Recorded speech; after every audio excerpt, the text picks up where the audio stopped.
যাবে না, বলা যাবে না কথা, রক্ত দিয়ে পেলাম সালাস, আজও স্বাধীনতা।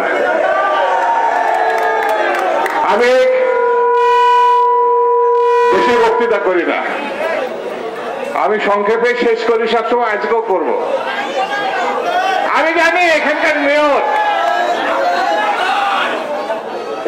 মেয়র আওয়ামী লীগের এমপি সরকারের লোকরা কেন আজকে মিটিং বন্ধ করতে চাইছিলেন, আমি জানি। খারাপ তো লাগে, এখানে সত্যিকারের মেয়র এসে গেলে আপনার বউ তো জিজ্ঞাসা করবে, মেয়র সাহেব চুরি করে যেত, আর সত্যিকারের মেয়ররা ঘুরে গেল, ছেলে মেয়েরা হাসবে, বাজারের দিকে তাকি, তো বাজার কিন্তু জানবে কেন হাসছে, বলবে এটা চোরাই এমপি, চোরাই মেয়র। একটু শক্ত হতে হবে।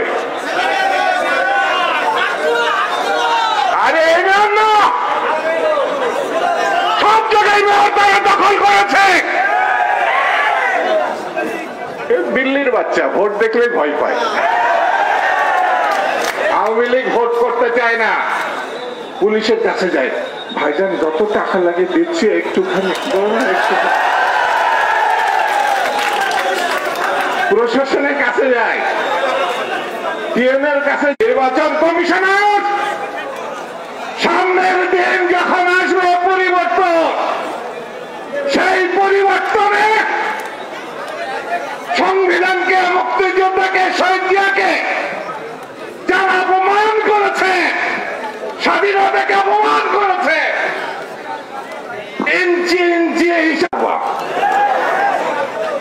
তবে খারাপ লোকের বাইরে থাকা ভালো না। আমাদের জেল খাটাইছেন, জেলে রাখছেন, এরা কি বাইরে থাকার মাল? বিচারে, আইনে, আদালতে সাব্যস্ত হবে, তদন্তে সাব্যস্ত। আমি শেষে একটা অনুরোধ করবো, রাখবেন সত্যি করে বলে দেন, রাখবেন কিনা? হাত যখন একটা দিকে তুলেছেন সবটাই তোলে, 2 হাত তোলেন। ম্যাডাম তো বেরোবে, তারেকও আসবে। সেই আসার সময় আমরা ঢাকায় যেতে পারি কিনা জানি না। আজকে নজরুল ইসলাম মঞ্জুকে সাক্ষী রেখে, নেতৃবৃন্দকে সাক্ষী রেখে চলে একটা হাততালি দিয়ে দেন, জোরে জোরে জোরে জোরে জোরে, আরো জোরে।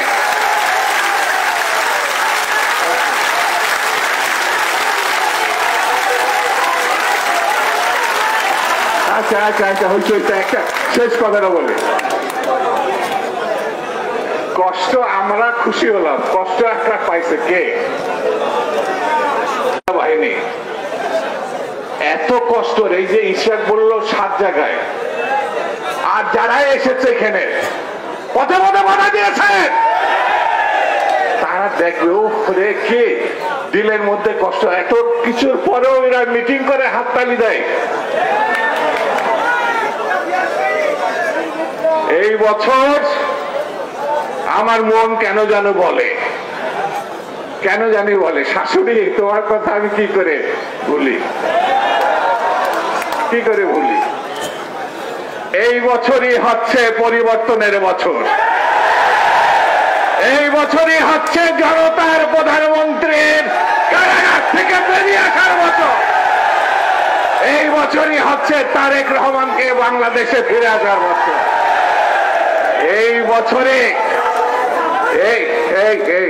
এই বছরই আমাদের নতুন মেয়ররা, অন্য মেয়েদের দুঃখ পেলে তো ওরা তো ভুয়া। এই মেয়ররা এই বছরে এই ক্ষমতায় অধিষ্ঠিত হবে। এটা আমার মনের বলে। ওই যে বললাম না তরিকুল ভাই শালা বুকাচোদারা করে কি। খুদা হাফেজ। বাংলাদেশ জিন্দাবাদ, বেগম খালেদা জিয়া জিন্দাবাদ, শহীদ জিয়া অমর হোক, তারেক রহমান জিন্দাবাদ।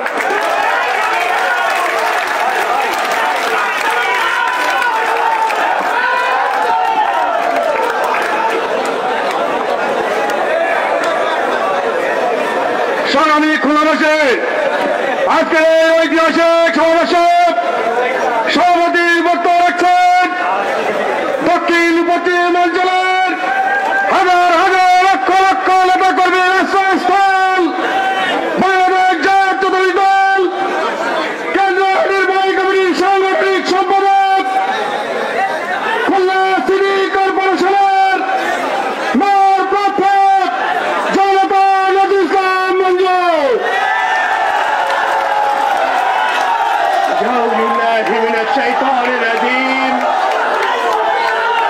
বিসমিল্লাহির রহমানির রহিম।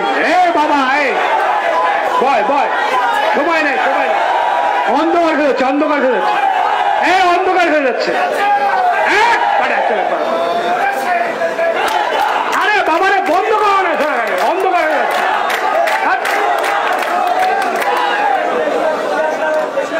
সম্মানিত প্রধান অতিথি, ব্যারিস্টার শাহজাহানুর বীরুত্তম, সম্মানিত ভাইস চেয়ারম্যান বৃন্দ, সম্মানিত উপদেষ্টা, আমাদের যুগ্ম মহাসচিব বৃন্দ,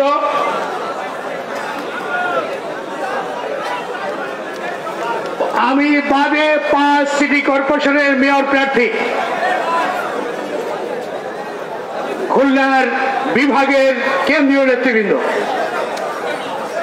খুলনা বিভাগের 10 জেলার নেতৃবৃন্দ, অঙ্গদলের প্রধানগণ, অঙ্গদলের খুলনা বিভাগের সব জেলার নেতৃবৃন্দ, নেতা কর্মী ভাই ও বোনেরা,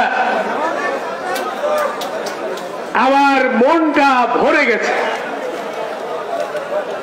গত কয়েকদিনে আমাদের শ্রম সার্থক হয়েছে। আমরা একটি চ্যালেঞ্জ মোকাবেলা করে বিজয়ী হয়েছি ইনশাআল্লাহ। আমাদের 31 জন কর্মী, নেতা মহানগরী বিএনপির সহসভাপতি জাহিদ সহ 31 জন জেলখানায় চলে গেল নতুন মামলা নিয়ে। আমাদের কষ্ট ঘুচে গেছে। আমরা পুলিশকে বলেছিলাম তোমরা আমাদের সাথে পারবে না, পারবে না, পারবে না।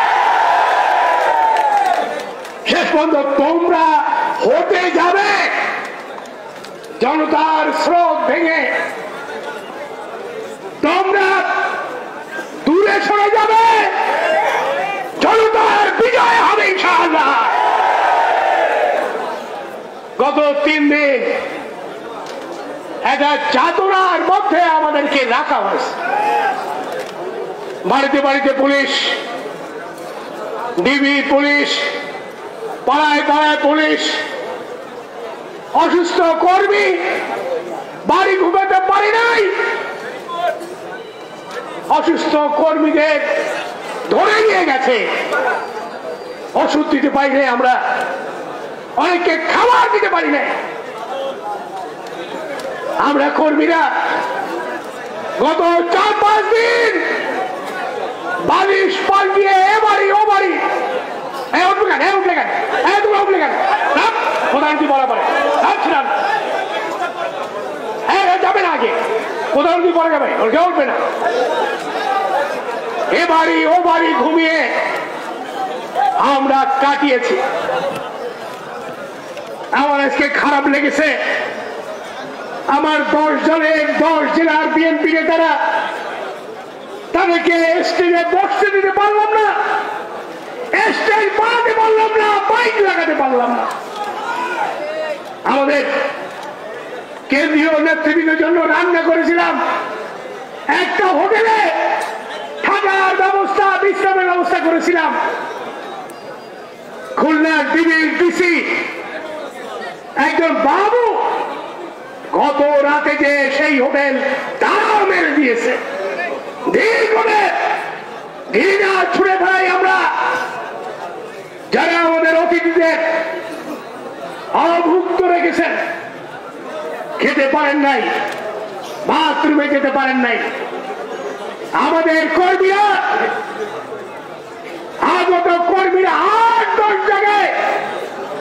ব্যারিকেডের শিকার হয়েছে।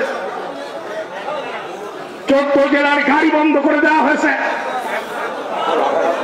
18 জেলা নৌকা পারাপারের মাঝিদের মাঝি মাল্লার পেটের লাঠি নিয়ে ট্রলার সব বন্ধ করে দেওয়া হয়েছে।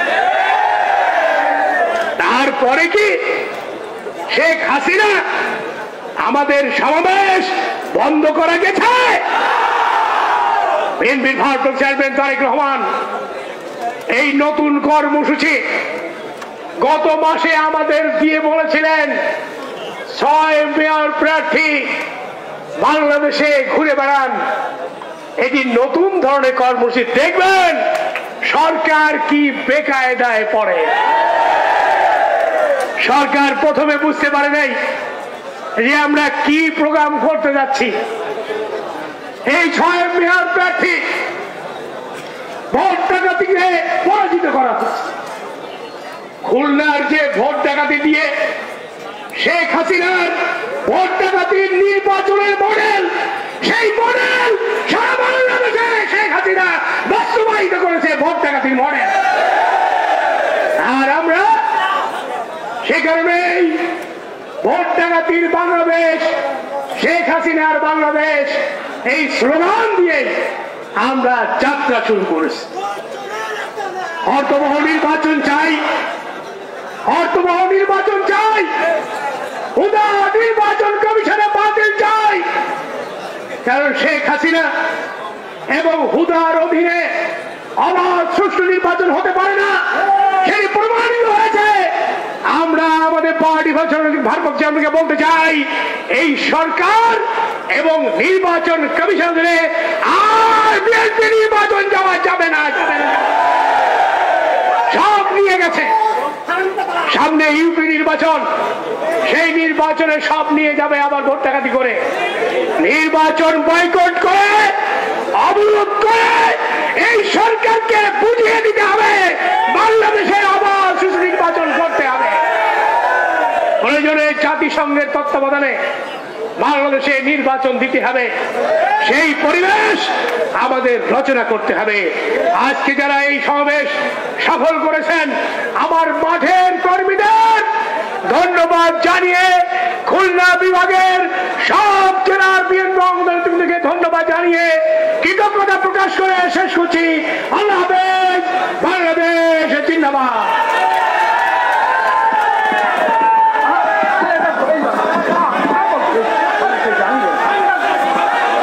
বন্ধুরা, সমাবেশের পর্যায়ে আজকের এই সময় বক্তব্য রাখছেন আজকের অনুষ্ঠানের প্রধান অতিথি, আমাদের প্রতিবেশী সমরের যোদ্ধা, বিএনপির জাতীয় নির্বাহী কমিটির ভাইস চেয়ারম্যান জনাব ব্যারিস্টার শাহজাহান ওমর।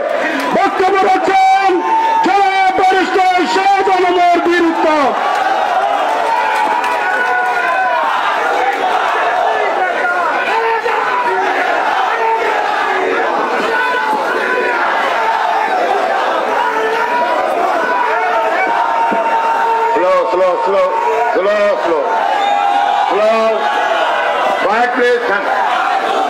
স্লোগান দিবেন না, শোনেন, স্লোগান বন্ধ করুন,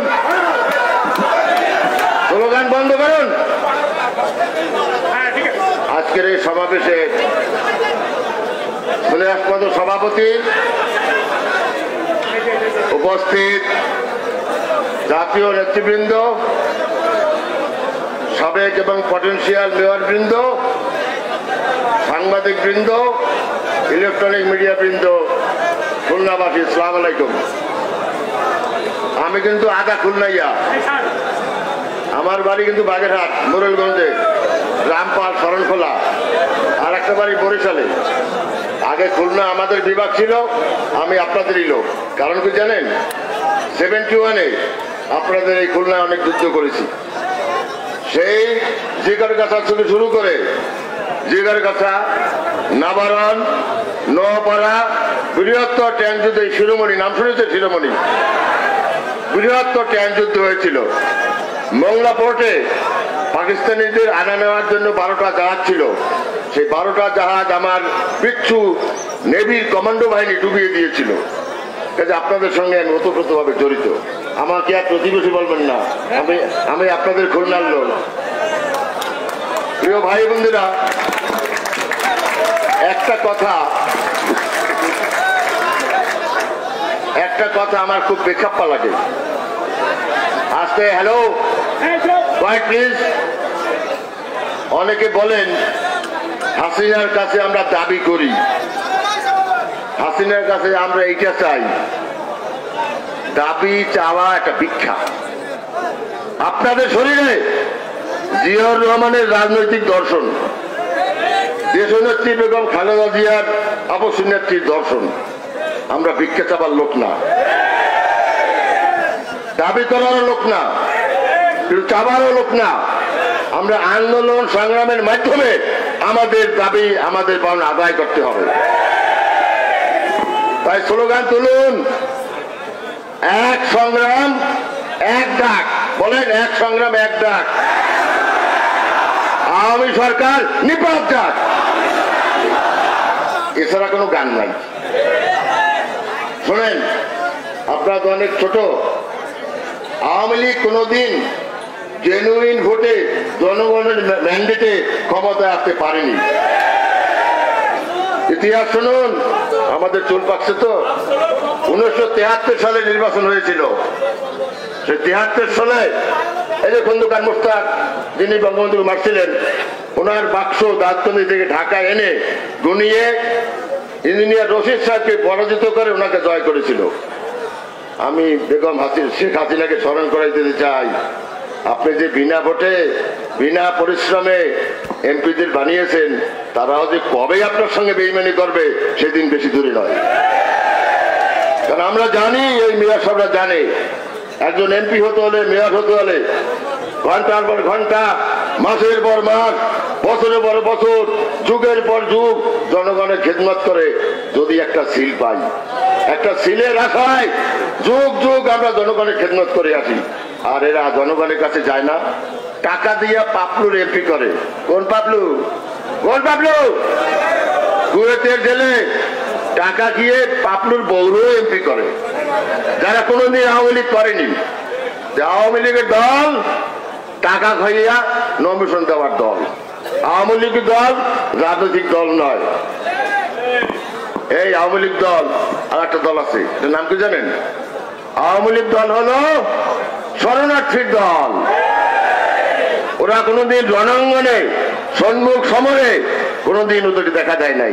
এই অঞ্চলে দেখেন তো এমপি মন্ত্রীরা কারা? তারা কি মুক্তিযোদ্ধা? তারা কোথাও সেক্টরে যুদ্ধ করেছে? যে কয়টা খুলনা বিভাগের অধীনে যুদ্ধ হয়েছে নাম বললাম, ওরা সেই জায়গাগুলি চেনে কিনা? ওরা এখান থেকে নাবালন কিভাবে যেতে হয় জানে কিনা? ওরা শিরোমণি মাঠটা কতখানি বড় ছিল দেখছে কিনা?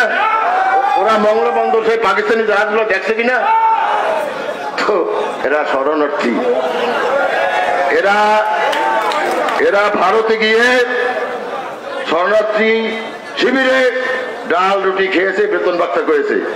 আর আমি, আমার ছোট ভাই সরোয়ার, জানো সরোয়ার, এরা ও তখন ক্লাস 10-এ পড়তো। আমরা যুদ্ধ করেছি, 3 বার গুলি খেয়েছি। আমাকে আমার কমান্ডিং অফিসার আমাকে সাইটেশন মানে রিকমেন্ডেশন করেছে। সেই রিকমেন্ডেশন জিওসির কাছে গেছে, জিওসির পরে প্রতিরক্ষা মন্ত্রণালয়ের কাছে, প্রতিরক্ষা মন্ত্রণালয়ের পরে রাষ্ট্রপতির কাছে গেছে। রাষ্ট্রপতি আমাকে বিরুদ্ধে খেতাব দিছে। আর আমাদের জিয়াউর রহমান আমাদের নেতাকে, তিনি শুধু কালুরঘাটে সশস্ত্র বিপ্লবের, সশস্ত্র সংগ্রামের ডাক দিয়ে ক্ষান্ত হননি। তিনি কর্ণফুলী ব্রিজে বিরাট যুদ্ধ করেছেন, রামগড়ে যুদ্ধ করেছেন, সিলেট সেক্টরে যুদ্ধ করেছেন। একজন কর্নেল অবস্থায় সিলেটের বর্তমান যে এমসি কলেজ নাম শুনেছেন, সেই মাঠে বিরাট যুদ্ধ হয়েছিল। জিয়াউর রহমান নেতৃত্বে সিলেট শহর মুক্ত হয়েছিল। এখন বলে কি জিয়াউর রহমানের খেতাবটা নিয়ে যাব। এটা বরিশালের ভাষা তো আপনারা বুঝেন তো? এটা কি বাড়ি কি বাড়ি বাড়তি নাকি? বাড়ি বাড়তির খেলা নাকি? হাড়ি বাড়তির খেলা নাকি? যে পছন্দ না হইলে আমার বান্ড বাড়ি আমি বাক করিয়ে লই যাই। এটা কথা নাকি? এটা ভান্ডবাড়ির ব্যাপারে নাকি? এটা জিয়ার অর্জন, এটা আমার অর্জন, এটা সরোয়ারের অর্জন, এটা দুদুর অর্জন। নেবার ক্ষমতা কারো নাই। চেষ্টা বহুবার হয়েছে জিয়াউর রহমান মাজার উঠাবার জন্য, অনেক চেষ্টা হয়েছে। আপনাদের সংগ্রামে, আপনাদের শক্তির বলিয়ান হয়ে আজ পর্যন্ত পারে নাই। কয়েকদিন পরেই বলবে ওই যে কামরুল ইসলাম নাকি একটা আইন প্রতিমন্ত্রী ছিল কাকু, সে বলে জিয়াউর রহমান রাজাকার, হয় রাজুর চাচা আপন রাজাকার কমান্ডার ছিল। কেউ বলে জিয়াউর রহমান ISI এজেন্ট, যে পাকিস্তানের বিরুদ্ধে সশস্ত্র সংগ্রামে ডাক দিয়েছিলেন, সে কেমন করে এজেন্ট হয়? দিন বাকি নাই, আওয়ামী লীগ পারলে এটাও করবে জিয়াউর রহমান এদেশের নাগরিক নয়। ওনার নাগরিকত্ব পর্যন্ত কেড়ে নিতে তারা কার্পণ্য করে না, কার্পণ্য করে না। একটা কথা কি জানেন, এই আমার সিইসি আছে না, প্রধান নির্বাচন কমিশনার, ও আমার মুক্তিযুদ্ধের সময় আমার শিষ্য ছিল, তোমাদের মধ্যে বলছিল। সে বলে কি, আমেরিকায় ভোট বলতে 4 দিন লাগে কেন? ওর কাছে শিক্ষা নেওয়া উচিত। এখন এই দুদু ভাই একটা শব্দ বলছিল না, পোকার পরে যেন কি, ওটা আর বলতে চাই না। ট্রাম্প একটা আহাম্মক। ট্রাম্পের উচিত ছিল হাসিনার কদমবুসি করে তাকে বলা, মাননীয় নেত্রী ইলেকশনে কেমনে জিততে হয় দয়া করে একটু শিখাই দেন। তাহলে ট্রাম্প আগের দিন ভোট টাকিয়ে বাক্স করে এই মেয়রদের যে ভাই ভোট ছিনিয়ে তাইলে উনি যেতে পারতেন। ট্রাম্প একটা বোকা লোক। হাসিনা এমন ইলেকশন ইঞ্জিনিয়ারিং পারদর্শী যে পৃথিবীতে ছাড়াই গেছে। ওই 96-তে যখন হাসিনা একটা সরকার গঠন করলেন, তখন ওনাকে ডক্টরেট ডিগ্রি দিতে থাকলো। যেখানে যায় একটা পিএইচডি, যেখানে যায় একটা পিএইচডি। এখন পিএইচডির উপরে 8টা ডিগ্রি আছে। ইলেকশন কারচুপির জন্য ওনাকে doctor of literature, doctor of election একটা ডিগ্রি দেওয়া হচ্ছে। আওয়ামী লীগ কোনোদিন যে কথা বলছিলাম, জনগণের পরে নির্বাচিত হয়নি। 96 সালে নির্বাচিত হয়েছিল কিভাবে? প্রশাসনিক জনতার মঞ্চ হয়েছিল, মনে আছে? প্রশাসনিক অভ্যুত্থানের মাধ্যমে আমাদের জোট থেকে ইসলামিক দলগুলি জামাত পর্যন্ত সেই দলে গিয়ে জিতছিল, টেকতে পারে নাই। 2001-এ আমরা বিপুল ভোটে আবার কেয়ারটেকার সরকারের অধীনে নির্বাচিত হয়েছে, না মনে নাই? 2008 সালে মঈনুল আহমদ আর কি ফাকার আহমদ, এই ফাকার আর মঈন দুইজনের কারচুপিতে আওয়ামী লীগ জিতেছে। আর 14 সালে তো ভোটই লাগে নাই। ভোটের মাঝে ছিল কি? কুত্তা, গরু, বিড়াল, আর কি ছিল? কুত্তা, গরু, বিড়ালের ভোট দিয়ে 14 সালে নির্বাচিত, তাও 153 সিটে ভোটই লাগে না। কি সুন্দর ইলেকশন সিস্টেম। 2018-তে কি হইল? আমার মতো লোককে ঘর থেকে বাইরে দিতে দেয় নাই 7 দিন দেয় নাই। একটা কথা কি জানেন, এখন যারা চাকরি চায়, চাকরি আপনারা পাবেন না, ব্যবসা আপনারা করতে পারবেন না। পারবেন যদি কেউ মুসলিম লীগের নাতি যদি থাকেন, তাহলে তাড়াতাড়ি আওয়ামী লীগের নাম লেখান। তাহলে চাকরি, ব্যবসা, বাণিজ্য কিছুই পাওয়ার কোনো সুযোগ দেখি নাই। কারণ এই দল সেই দল, যদি রাজাকার আওয়ামী লীগ করে সে বিরাট মুক্তিযোদ্ধা। আর জিয়াউর রহমান, শাহজাহান রহমানের মতো লোক যদি আওয়ামী লীগ না করে, আমরা হইলাম বিরাট রাজাকার নাকি? একটা কথা বলি, খুব মন দিয়ে শুনবেন। সাইলেন্স, একটা শব্দ হলো সাইলেন্স, ইংলিশে বলে সাইলেন্স ইজ ডেডলি। মানে কি? যদি চুপ থাকেন, চুপ থাকা মৃত ব্যক্তির সমান। জার্মানি নামে একটা দেশ ছিল, আপনার নাম শুনেছেন? জার্মানির শাসক ছিল হিটলার, নাম শুনেছেন? দ্বিতীয় বিশ্বযুদ্ধের সময় হিটলারের নাজি পার্টির সদস্য ছিল মাত্র 60 লাখ। এই 60 লাখ ইহুদিকে গ্যাস চেম্বারে মারছে, কাহিনী শুনছেন না? তখন জার্মানির লোক সংখ্যা ছিল 6 কোটি। 60 লক্ষ লোকের অপকর্ম